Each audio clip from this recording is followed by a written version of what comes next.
I like music because music makes sense.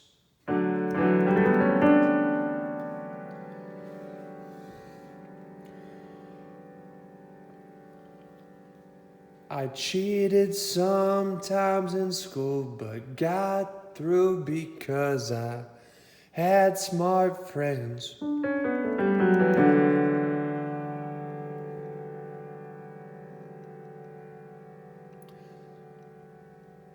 I barely passed chemistry, and goddamn, I hated calculus.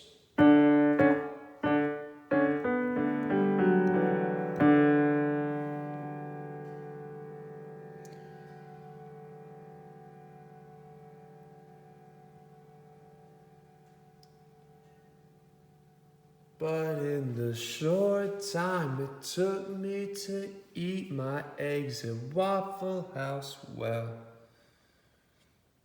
I learned all this.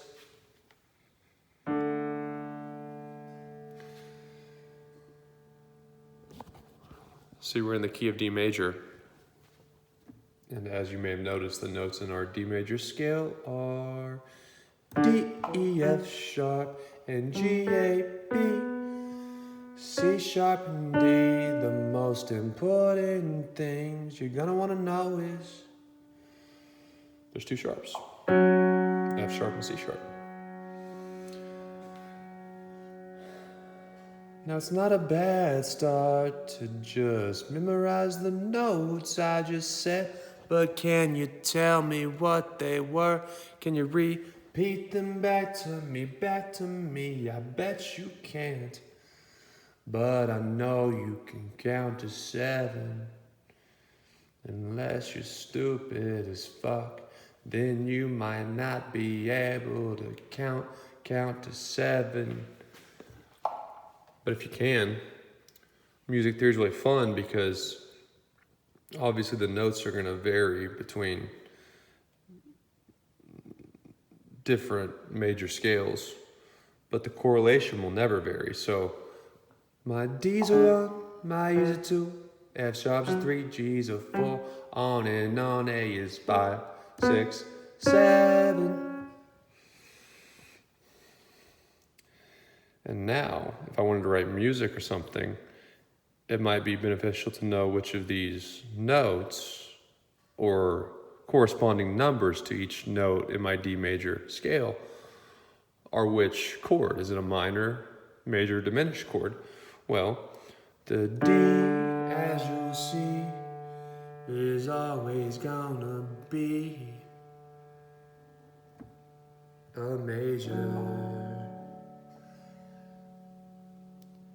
And then a whole step to E, that's a minor, then 3 is another one of those, F sharp minor.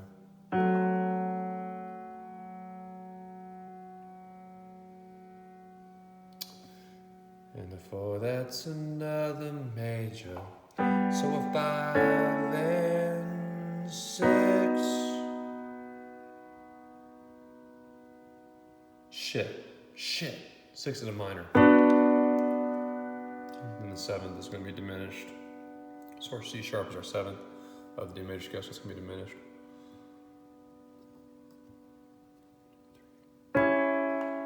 And then if we wanted to write music, I'm just pretty tired right now, but I wanted to share this in a fun musical way, because if we're writing music, there are apps that are very helpful, but this really gives me a framework, because if I know what chords are available, at least it helps me know which chords are not available, which is just about as important as knowing which are options. So if I'm writing a song in the key of D major, and notice I do the same pre-work to understand my minor notes and then corresponding chords to each note in my minor scales, but my only options if I'm writing a song in the key of D major, unless I want to go with exceptions and really get crazy and piss off the music police, are D major, E minor,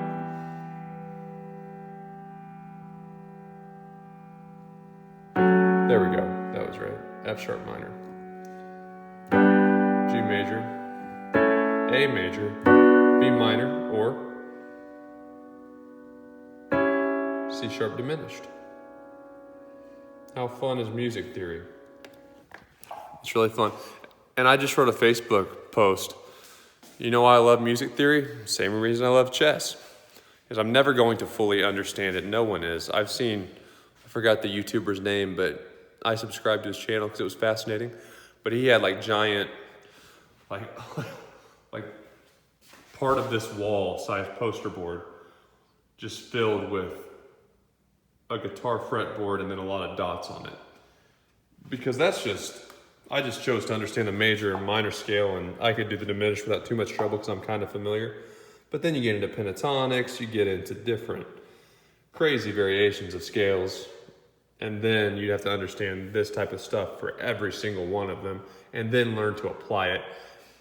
And I don't believe anyone to have ever lived in the past, anyone currently alive, or anyone that will live in the future could possibly master and completely understand music or chess. That's why I love both of them. How fun.